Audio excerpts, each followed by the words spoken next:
Three charges Q1, Q2, Q3 each equal to Q placed at the vertices of an equilateral triangle of side L. Here O is the centroid of the triangle. Capital Q charge is placed at the centroid of the triangle. Here we have to calculate total force exerted on capital Q charge due to small q charges. To find out total force, we need to find out the distance between the two charges, that is AO distance, BO distance, CO distance. AO is equal to BO is equal to CO, so that we need to find out AO distance. Here O is the centroid, AD is the median. The centroid divides this median in the ratio 2:1.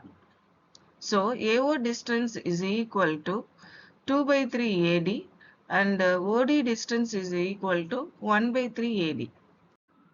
So that we need to find out AD distance first. ACD is 60 degree. ADC is a right angle triangle. So according to trigonometric ratio, sin theta is equal to opposite side by hypotenuse. Here opposite side is AD and the hypotenuse value is L. Theta value is 60. Substituting these values here, we get this one. Sin 60 value is root 3 by 2. So rearranging these values, we get AD. AO is equal to 2 by 3 AD. Substituting AD value here and simplifying, we get, that is 3 is changed as root 3 into root 3. Cancelling this root 3, we get L by root 3. L by root 3 is the value of AO. Now we have to calculate force exerted at Q charge due to all these three vertex charges. First we calculate force exerted at Q charge due to A vertex charge. Let us consider that vector is F1 vector. The distance between the two charges is L by root 3. So according to Coulomb's law, we get F1 vector as K into capital Q small q by L by root 3 whole square. Root 3 square value is 3, so that we get this one. Reciprocaling this value, we get F1 vector. Next, we calculate force exerted at the Q charge due to B vertex charge. Let us consider that vector is F2 vector. Because of equal sign and magnitude of vertex charges, F2 vector is also equal to F1 vector. Next, we calculate force exerted at Q charge due to C vertex charge. Let us consider this force vector is F3 vector and this F3 vector is equal to F1 vector and F2 vector. So F3 vector is equal to 3 K capital Q small q by L square.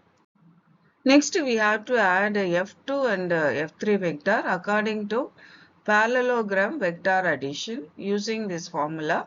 Here A is equal to value of F2 vector and B is equal to value of F3 vector and theta value is angle between F2 and F3 vector. Its value is 120 degree.